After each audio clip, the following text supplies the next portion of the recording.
முஸ்லிம் வரம் பார்க்க தற்போது இணையதளத்தில் பதிவு செய்யலாம். www.kathijanika.com. Mobile number 9566065113. வாட்ஸ்அப் மற்றும் போட்டிம் இதே நம்பரில் தொடர்பு கொள்ளலாம். யுனைடெட் அரப் எமிரேட்ஸில் வசிப்பவர்கள் நேரடியாக போட்டிமில் பதிவு செய்யலாம். வெளிநாடு வாழ் முஸ்லிம்களுக்கு சிறப்பான முறையில் சேவை செய்து தரப்படும் முஸ்லிம்களால் முஸ்லிம்களுக்கு நடத்தப்படும் நிறுவனம். லாக்டவுன் காலங்களிலும் தொடர்ந்து செயல்படும் நிறுவனம். அஸ்ஸலாமு அலைக்கும் வரஹ்மத்துல்லாஹி வபரகாத்துஹு. பிஸ்மில்லாஹிர் ரஹ்மானிர் ரஹீம். அல்ஹம்துலில்லாஹி ரப்பில் ஆலமீன். வலாகிபத்து லில் முத்தகீன். வஸ்ஸலாத்து வஸ்ஸலாமு அலா அஷ்ரஃபில் அன்பியாஇ வல் முர்ஸலீன் நபீனா முஹம்மது வ அலா ஆலிஹி வ அஸ்ஹாபிஹி அஜ்மஈன். அம்மா பஅத். அன்பான நடுருமை சகோதர சகோதரிகளே, தாய்மார்களே, இளைஞர்களே, உங்கள் அனைவரின் மீதும் அல்லாஹ்வுடைய சாந்தியும் சமாதானமும் என்றென்றும் எப்பொழுதும் நின்று நிலவட்டுமாக. அன்பானவர்களே, நேற்று ஒரு காணொளியை எனக்கு பார்க்க வாய்ப்பு கிடைச்சது. அதுல மாரிதாஸ் என்கின்ற ஒரு நபர், அவருடைய ப்ரொஃபைல் ரைட்டர் மாரிதாஸ் அப்படின்னு போட்டுருந்துச்சு. அந்த நபரை பத்தி என்னை விட உங்களுக்கு அதிகமாக தெரிந்திருக்கலாம். சர்ச்சைக்குரிய பல விஷயங்களை சொல்லக்கூடியவர் என்று நான் கேள்விப்பட்டேன். அவருடைய சர்ச்சைக்குரிய பதிவுகளுக்குள்ள நாம போக தேவையில்ல. இந்த பதிவை பொறுத்த வரைக்கும் அவர் முதல்வர் மு.க. ஸ்டாலின் அவர்கள் ஈகை திருநாளான ஈதுல் அத்ஹா இதற்கு முஸ்லிம்களுக்கு வாழ்த்து தெரிவித்து ஒரு போஸ்டர் போட்டிருக்கிறாங்க. அந்த போஸ்டரை விமர்சித்து இவர் ஒரு பதிவு செய்கின்றார். இந்த விமர்சனம், இதற்கான பதில், இதெல்லாம் அந்த கட்சி சார்ந்த அவர்கள் பதிலளிக்க வேண்டிய விஷயம். இந்த காணொளியில ஒரு முக்கியமா ஒரு விஷயத்தை இழுத்து சொல்லியிருக்கிறார். இஸ்லாத்தை பற்றியும் இஸ்லாமிய ஆன்மீகத்தை பற்றியும் அவர் தவறான சில கருத்துக்களை பதிவு செய்திருக்கிறார். அதை விளக்கப்படுத்த வேண்டிய ஒரு கட்டாயம் எனக்கு இருக்கின்றதாக நான் கருதுகின்றேன். முதலாவது, அவர் சொன்ன சில விஷயங்களை இன்ட்ரோடக்ஷன், அவர் சொன்ன சில விஷயங்கள்ல இருக்கக்கூடிய சில தவறான கருத்துக்களை சொல்லி விடுகின்றேன். இப்ராஹிம் அலைஹிஸ்ஸலாத்து வஸ்ஸலாம் அவர்கள் திருமணம் முடிக்கல, ஹாஜராவை திருமணம் முடிக்கவில்லை. ஹாஜர் என்று சொல்லுவாங்க இங்கிலீஷ்ல. இப்ராஹிம் அலைஹிஸ்ஸலாத்துடைய மனைவி தான் ஹாஜர்.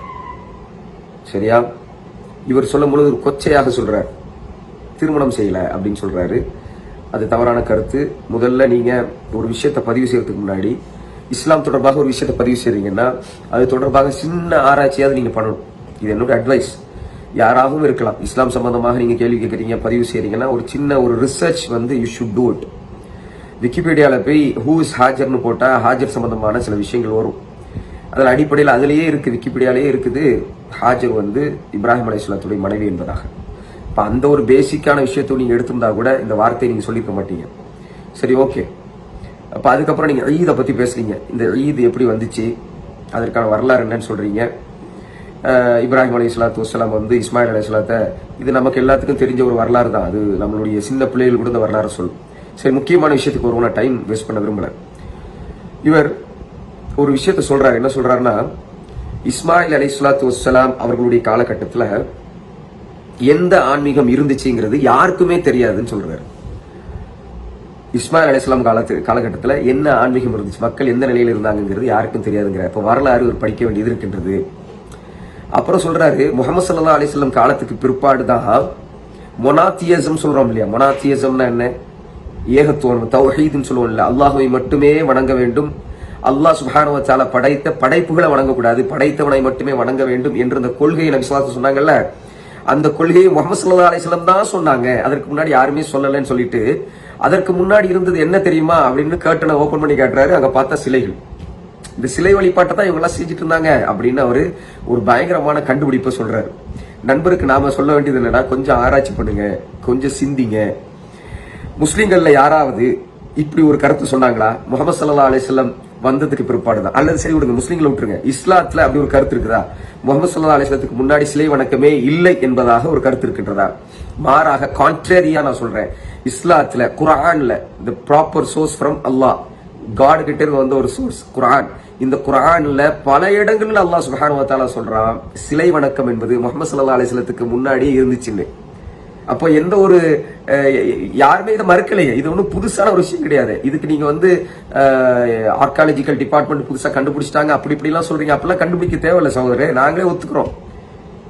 அதாவது மனிதன் படைக்கப்பட்டதை வணங்கக்கூடியவராக இருக்கின்றார், இருந்து கொண்டு இருக்கிறாங்க, இன்னும் வணங்கிட்டு இருக்கிறாங்க. அதாவது தன் கையால் படைக்கப்பட்டது, தன்னுடைய கையால் உருவாக்கப்பட்ட விஷயங்களை வணங்கக்கூடியவராக மனிதர்கள் இருந்திருக்கிறார்கள் என்பதற்கு இப்போ வரைக்கும் சாட்சிகள் இருக்கின்றன. அந்த காலத்திலேயும் வணங்கியிருக்காங்க, ஆதி காலத்திலும். நீங்க 4000 வருஷத்துக்கு முன்னாடி உள்ள விஷயத்தை பேசுறீங்க, நான் அதற்கு முன்னாடி விஷயத்தை பேசுறேன். குர்ஆன் பதிவு செய்கின்றது. அல்லாஹ் சுப்ஹானஹு வ தஆலா சொல்றான், வகாலு லா ததருன்ன ஆலிஹதகும் வலா ததருன்ன வத்தௌ வலா சுவாஅன் வலா யஊக வயஊஸ வயகூஸ வநஸ்ரா.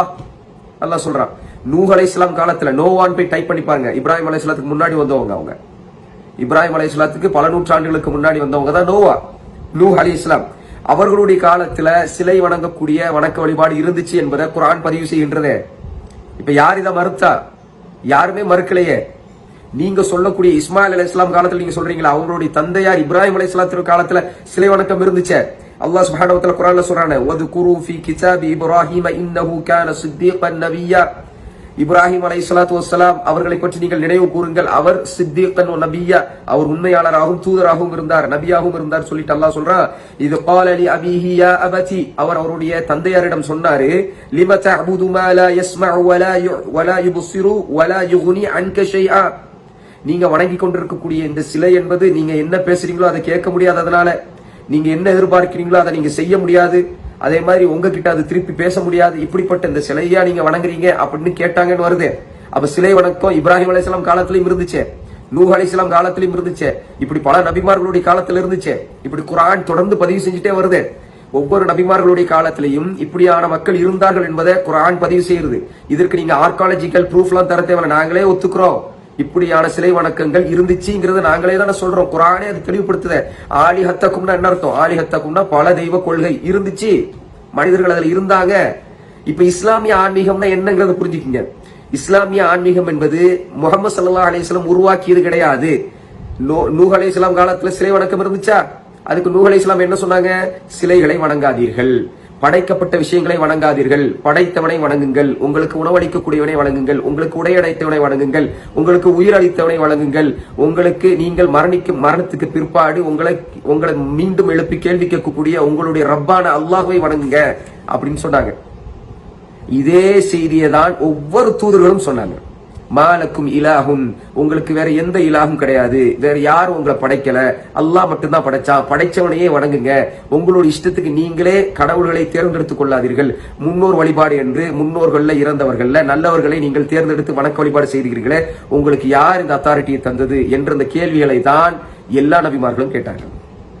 அல்லாஹ் சுப்ஹானஹு வ தஆலா மிக தெளிவாக இதை பயன்படுத்துறான், இதை தெளிவாக சொல்றான். வலா ததுஉ மஅல்லாஹி அஹதா, நீங்க அல்லாஹ்வை அன்றி மற்ற யாரையும் வணங்கி விடாதீர்கள். படைக்கப்பட்டது, அதாவது மனிதர்கள் படைக்கப்பட்டது அல்லாஹ்வை வணங்குவதற்காக தான். அல்லாஹ் சுப்ஹானஹு வ தஆலா குர்ஆன்ல சொல்றான், யா அய்யுஹன்னாஸ், மனிதர்களே, யா அய்யுஹன்னாஸ் உஅ்புது ரப்பக்கும் அல்லதி خلقக்கும், உங்களை படைத்த உங்களுடைய இறைவனை மட்டுமே வணங்குங்கள், அவனுக்கு ஈடு இணையாக நீங்களே உருவாக்கின எதையும் வணங்கி விடாதீர்கள், அல்லது அல்லாஹ்வுடைய படைப்புகளை வணங்கி விடாதீர்கள். அது சூரியனாக இருக்கலாம், சந்திரனாக இருக்கலாம், மனிதனாக இருக்கலாம், எதுவாக இருந்தாலும் சரி, இவர்கள் எல்லாம் படைக்கப்பட்டவர்கள். மிசாலுன் அம்சாலுக்கும், நீங்கள் எப்படி படைக்கப்பட்டவரோ அதுபோல் இவர்களும் படைக்கப்பட்டவர்கள் தான் என்பதை தெளிவாக சொல்லி, இவர்களை நீங்கள் வணங்காதீர்கள், இவர்கள் வணங்க தகுதியற்றவர்கள், அல்லாஹ் மட்டுமே வணங்க தகுதியானவன். யார் அல்லாஹ்?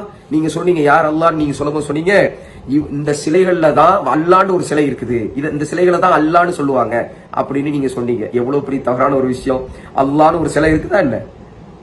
சிலையை வணங்கிய மக்கால இருக்கக்கூடிய மக்கால நபி ஸல்லல்லாஹு அலைஹி வஸல்லம் முஹம்மது ஸல்லல்லாஹு அலைஹி வஸல்லம் வாழ்ந்த அந்த காலகட்டத்தில் சிலை வணங்கக்கூடியவர்கள் அதிகமாக இருந்தார்கள். அவர்களிடம் கேட்கப்பட்டுச்சு, உங்களுக்கு மலையை இறக்குனது யாரு, வானத்திலிருந்து மலை இறக்குனது யாரு, பூமியிலிருந்து புற்பூண்டுகளை உருவாக்குனது யாரு அப்படின்னு கேட்கும்போது அல்லாஹ்னு சொன்னாங்க. அல்லாஹ்னு சொன்னாங்க. அப்ப ஏன் நீங்க சிலையை வணங்குறீங்க அப்படிங்கிற கேள்வியை கேட்கும் போது அவங்க சொன்னாங்க, இல்ல நாங்க ஏன் சிலையை வணங்குறோம்னா இந்த சிலைகள் எல்லாம் எங்களை அல்லாஹ்விடம் நெருக்கமாக கொண்டு போய் சேர்க்கும். இந்த சிலைகள் எல்லாம் எங்களை அல்லாஹ் சுப்ஹானஹு எங்களுடைய பிரார்த்தனைகளை கொண்டு போய் அல்லாஹ்ட்ட போய் சேர்க்கும். நாங்களாக நேரடியாக அல்லாஹ்ட்ட போய் பிரார்த்தனை கேட்க முடியாது. அல்லாஹ் இறைவன், அல்லாஹ் எல்லாத்தையும் படைத்தவன், அவனிடம் நாங்க நேரடியாக கேட்க முடியாது. இந்த சிலைகள் எல்லாம் என்ன பண்ணும், எங்களை அது கொண்டு போய் சேர்க்கும், எங்களுடைய பிரார்த்தனை கொண்டு போய் சேர்க்கும்னு தான் சொன்னாங்க. அதனாலதான் நாங்க சிலையை வணங்குறோம் அப்படின்னு சொன்னாங்க. எந்த இடத்துலயும் அல்லாஹ்னு ஒரு சிலை இருக்கிறதாக இல்ல. நான் சொன்னல, ஒத்துன்னு இருக்குது, சுவான் இருக்குது, யகூத்ன்னு இருக்குது, யஊக்குன்னு இருக்குது, நஸ்ருன்னு இருக்குது, இதே மாதிரி லாத்துன்னு இருக்குது, உஸ்ஸான் இருக்குது. அல்லாஹ்னு ஒரு சிலை இல்ல. நீங்களா சொல்றீங்க அல்லாஹ்னு ஒரு சிலை இருந்துச்சு. இன்னைக்கு இருக்கக்கூடிய அரபு கிறிஸ்தவர்கள் கூட அவங்களுடைய புத்தகத்துல பைபிள்ல அரபு பைபிள் வச்சிருக்காங்கல்ல, அரபு கிறிஸ்தவர்கள் அவர்கள் கூட ஜீசஸுக்கு அல்லான்னு சொல்லல, கர்த்தரை தான் அல்லான்னு சொல்றாங்க. கர்த்தருங்கிறது யாரு? ஜீசஸை படைத்தவர். சரியா? அவரை தான் அல்லாஹ் அப்படின்னு சொல்லி சொல்றாங்க. இந்த ஆன்மீகத்தை, அதாவது ஒரே இறைவனை மட்டுமே வணங்க வேண்டும், அல்லாஹ்வை மட்டுமே வணங்க வேண்டும், அல்லாஹ் சுப்ஹானஹு வ தஆலாவால் படைத்த படைப்புகள் இருக்குல்ல, சிலைகள், மரங்கள், கொடிகள், செடிகள், மனிதன், இத மாதிரி விஷயங்களை வணங்கக்கூடாது என்று சொன்ன இந்த வணக்க வழிபாடு நான் முன்னாடி சொன்ன, இது முஹம்மது ஸல்லல்லாஹு அலைஹி வஸல்லம் மட்டும் சொல்லல, குர்ஆன் மிக தெளிவாக பதிவு செய்கின்றது, முஹம்மது ஸல்லல்லாஹு அலைஹி வஸல்லம் மிக தெளிவாக பதிவு செய்கின்றாங்க. இதே தான் மோசஸ் சொன்னாரு, இதே தான் ஜீசஸ் சொன்னாங்க, இதே தான் நோவா சொன்னாங்க, இதே தான் ஆபிரகாம் சொன்னாங்க, இதே தான் இஸ்மாயில் சொன்னாங்க, இதே தான் ஐசக் சொன்னாரு, இதே தான் எல்லா நபிமார்களும் சொன்னாங்க, இதே தான் யூசுப் சொன்னாரு, இதே தான் யூனுஸ் சொன்னாங்க. இப்படி நான் எண்ணிக்கிட்டே போவேன். எல்லா நபிமார்களும் சொன்ன ஒரே விஷயம், அல்லாஹ்வை மட்டுமே வணங்குங்கள் என்று சொன்னாங்க. அப்படின்னு அந்த வணக்க வழிபாடு இருக்குல்ல, அந்த வணக்க வழிபாடு முஹம்மது ஸல்லல்லாஹு அலைஹி வஸல்லம் வந்ததுக்கு பிற்பாடு நிறைய போர்க்குளத்தை யூஸ் பண்ணி போர் செஞ்சு என்ன பண்ணாங்களா? இஸ்லாத்தை வளர்த்துட்டாங்களா? எவ்வளவு பெரிய பொய்யை நீங்க சொல்றீங்க. அல்லாஹ் பாதுகாக்க வேண்டும். இன்றைய அளவுல இஸ்லாத்துக்கு வந்துட்டு இருக்காங்களே, இன்றைய அளவுல by this day now I'm speaking, இந்த நேரத்துல இஸ்லாத்தை தழுவியவர்கள் எந்த போரின் வழியாக இஸ்லாத்தை தழுவினார்கள்? பதில் சொல்ல முடியுமா உங்களால? ஏன் இப்படியான ஒரு பொய்யை நீங்க பரப்புறீங்க? அப்கோர்ஸ் அந்த காலத்துல அதாவது இன்வேஷன்ங்கிறது, ஒரு கண்ட்ரியை இன்னொரு கண்ட்ரி பிடிக்கிறதுங்கிறது, ஒரு அரசாங்கம் மற்றொரு கண்ட்ரியை போய் கைப்பற்றுவது என்பது சாதாரணமான ஒரு விஷயம். அப்படி கைப்பற்றப்படும் பொழுது உலக லாபத்துக்காக மட்டுமே கைப்பற்றுவது இஸ்லாமிய முறை கிடையாது. அந்த நேரத்துல மினபுலுமாத்தி இளநூர் மனிதர்களை வெளிச்சத்தின் பக்கம், எது சத்தியம்னு நம்புறாங்களோ அந்த மனிதர்கள் நம்புறாங்களோ அந்த சத்தியத்தின் பக்கம் மக்களை அழைக்கக்கூடியவர்களாக அவங்க இருந்தாங்க. அந்த அடிப்படையில் இஸ்லாத்துக்கு நிறைய பேர் வந்தாங்க. எஸ், இன்வேஷன் பண்ணும்பொழுது, ஒரு கண்ட்ரி இன்னொரு கண்ட்ரி பிடிக்கும் பொழுது அவங்க கிட்ட இருக்கக்கூடிய சில நல்ல விஷயங்களை இந்த மனிதர்கள் ஏற்றுக்கொள்வது என்பது சாதாரணமான ஒரு விஷயம். இப்ப இஸ்லாத்தை பாக்குறாங்க, அவங்களுடைய ட்ரெடிஷனை பாக்குறாங்க, அவங்களுடைய உண்மைத்தனத்தை பாக்குறாங்க, இந்த கொள்கையை பாக்குறாங்க, இதெல்லாம் சரியா இருக்குதுங்கிற அடிப்படையில மக்கள் ஏற்றுக்கொண்டாங்க. இப்படிதான் ஏற்றுக்கொள்ளப்பட்டுச்சு. இல்ல இப்படி ஏற்றுக்கொள்ளப்படல நீங்க வாதிட்டீங்கன்னு சொன்னா நாங்க ஒண்ணும் செய்ய முடியாது. காரணம், குர்ஆன் மிக தெளிவா சொல்லுது, லா இக்ராஹ ஃபித்தீன், மார்க்கத்துல எந்த திணிப்பும் கிடையாது, யாரையும் கம்பல் பண்ண முடியாது. பணத்தை கொடுத்தோ அல்லது அவர்களை மிரட்டியோ இஸ்லாத்தின் பக்கம் இழுப்பதற்கு எந்த ஒரு முஸ்லிமுக்கும் எந்த ஒரு தகுதியும் கிடையாது, அவருக்கு எந்த ஒரு உரிமையும் கிடையாது. இது ஏற்றுக்கொள்ளப்படாது. அப்படி யாராவது செய்தார்கள் என்றால் அது தவறு என்பதில் எந்த மாற்று கருத்தும் இல்லையே. முஹம்மது ஸல்லல்லாஹு அலைஹி வஸல்லம் செய்தார்கள் என்று சொல்வதற்கு எந்த ப்ரூஃபும் கிடையாது. அப்படியான ஒரு விஷயமும் நடக்கல. யாரும் கழுத்துல கத்தி வச்சு இஸ்லாத்துக்கு வான்னு சொல்லல. அப்படியான ஒரு செயல் நடக்கல. அப்படி பார்த்தா இஸ்லாத்தை ஏற்றுக்கொண்டு இஸ்லாமிய ஆட்சி நடக்கக்கூடிய மண்ல யூதர்கள் வாழ்ந்திருக்கிறாங்களே, பலதரப்பட்ட மக்கள் வாழ்ந்திருக்காங்க. அவங்களுடைய வணக்கஸ்தலம் இருந்திருக்குதே, அவங்க வணங்கக்கூடிய சர்ச் இருந்திருக்குது, அதே மாதிரி சினகால் இருந்திருக்குது, இந்த மாதிரி எல்லா விஷயங்களும் இருந்திருக்குதே. அவங்க கிட்ட ஜிஸியா என்ற வரியை வசூலிச்சிருக்காங்களே, ஜிஸியாங்கிறது அப்ப இல்லாம போயிருமே. நீங்க சொல்றத பார்த்தா ஜிஸியாவே இல்லாம போயிருமே. ஜிஸியாங்கிறது ஒண்ணு இருந்துச்சு. ஜிஸியாங்கிறது என்னது? எப்படி முஸ்லிம்கள்ட்ட இருந்து ஜகாத் வரியாக வசூலிக்குமோ இஸ்லாமிய கவர்மெண்ட், அதே மாதிரி ஜிஸியா என்பது இது முஸ்லிம் அல்லாதவர்களுக்கு விதிக்கப்படக்கூடிய ஒரு வரி. முஸ்லிம்களுக்கு வரியானது ஜகாத், முஸ்லிம் அல்லாதவர்களுக்கு ஜிஸியா. எதற்காக? அவங்களை மேன்மைப்படுத்துவதற்காக. எந்த இடத்துலயுமே நீங்க காஃபிரா இருக்கிறதுனால, நீங்க இஸ்லாத்தை விட்டு வெளியில இருக்கிறதுனால நீங்க தண்டிக்கப்படுவீங்க, கொல்லப்படுவீங்க, நீங்க கழுத்துல கத்திய வச்சு நீங்க இஸ்லாத்துக்கு வந்தே ஆகணும்னு எங்கேயுமே யாருமே சொல்லலங்கிறது தான் உண்மையான ஒரு விஷயம். அதனால உண்மைக்கு புறமான விஷயத்தை சொல்ல வேண்டாம். அப்ப இந்த அடிப்படைகளை முதல்ல புரிஞ்சுக்கணும் மக்களே. இஸ்லாம் சொல்லுவது ஓரிரை கொள்கை. இதை முஹம்மது ஸல்லல்லாஹு அலைஹி வஸல்லம் தான் சொல்லல, முஹம்மது ஸல்லல்லாஹு அலைஹி வஸல்லம் முன்னாடி இருக்கக்கூடிய அனைத்து நபிமார்களும் சொன்னாங்க. அனைத்து மக்களுக்குமே இது தெளிவுபடுத்தப்பட்டாச்சு. அல்லாஹ் சுப்ஹானஹு வ தஆலாவை மட்டுமே வணங்க வேண்டும், அவனை அன்றி அவன் படைத்த அனைத்தையும் வணங்கக்கூடாது என்பது இஸ்லாத்துடைய அடிப்படையான விஷயம். இதற்கு பேர் தான் தௌஹீத், ஓரிரை கொள்கை என்று சொல்வார்கள். நம்மை படைத்த நம்முடைய இறைவனை மட்டுமே நாம் வணங்க வேண்டுமே தவிர நம்மளால் உருவாக்கிய விஷயங்களை நாம் வணங்கக்கூடாது, இறைவனுடைய படைப்புகளை நாம் வணங்கக்கூடாது என்பது இஸ்லாத்தினுடைய அடிப்படைங்க. அதுக்கப்புறம் இன்னொரு ஒரு விஷயம் தெரிஞ்சுக்கங்க. இது மூட நம்பிக்கையாக தெரிந்தால், அதாவது ஓரிரை கொள்கையை வணங்குவது மூட நம்பிக்கையாக தெரிந்தால், இறைவனை மறுக்கக்கூடிய இறை மறுப்பாளர்கள் எத்தனையோ பேர் இருக்காங்க, நம்ம ஊர்லயே இருக்காங்க. நம்மளுடைய நாட்டை பொறுத்த வரைக்கும் அவங்களுடைய மதத்தை பின்பற்றுவதும் அதை பிரச்சாரம் செய்வதும் அனுமதிக்கப்பட்ட ஒரு விஷயம். அதனால அவங்களுக்கும் ஸ்பேஸ் இருக்குது, இறை மறுப்பாளர்களுக்கும் ஸ்பேஸ் இருக்குது. இறைவனை மறுக்கிறாங்க, இறைவன் கிடையாதுன்னு சொல்றாங்க, தாராளமாக சொல்லட்டும். இஸ்லாத்தை பத்தி அவங்க விமர்சிச்சாங்கன்னு சொன்னா அதற்கான பதில் சொல்வதற்கான ஆட்கள் இஸ்லாத்துல இருக்கிறாங்க. அல்ஹம்துலில்லாஹ். நினைத்தால் பதில் சொல்லுவாங்க, பதில் சொல்ல தேவையில்லாத விஷயங்களை பதில் சொல்ல மாட்டாங்க, அவ்வளவுதான். இப்ப இந்த விஷயத்திலுமே மாரிதாசுடைய இந்த கருத்துக்கு பதில் சொல்ல வேண்டும் என்ற எந்த கட்டாயமும் இல்லை. ஆனா இஸ்லாமிய ஆன்மீகத்தை அவர் பேசுனதுனாலதான் நான் இந்த பதில் சொல்ல வேண்டிய ஒரு கட்டாயத்துல நான் இருக்கிறேன். அந்த அடிப்படையில தான் நான் இதை விளக்கப்படுத்துறேன். அதனால மீண்டும் ஒருமுறை நான் சொல்கின்றேன், இஸ்லாத்தை பொறுத்தவரை இஸ்லாம் என்பது முஹம்மது ஸல்லல்லாஹு அலைஹி வஸல்லத்துக்கு பின்னாடி வந்த ஒரு விஷயம் சொல்வது முற்றிலும் தவறானது.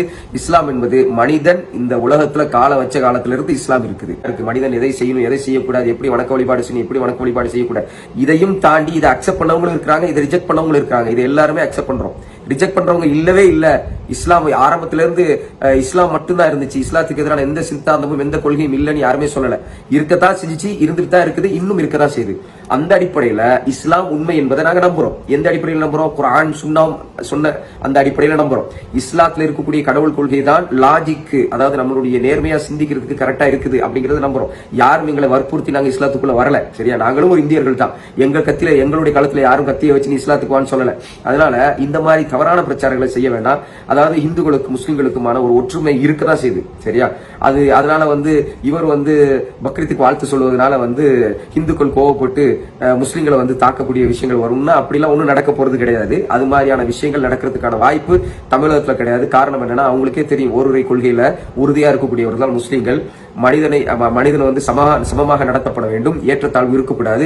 அனைத்து மனிதனையும் படைத்தது ஒரே இறைவன் தான். அந்த ஒரு இறைவனையும் வணங்க வேண்டும், அவன் சொல்வதையே கேட்க வேண்டும், அவனுக்கு கட்டுப்பட வேண்டும். அவனால் அனுப்பப்பட்ட தூதர்களுக்கு நாம மரியாதை கொடுக்கணும்.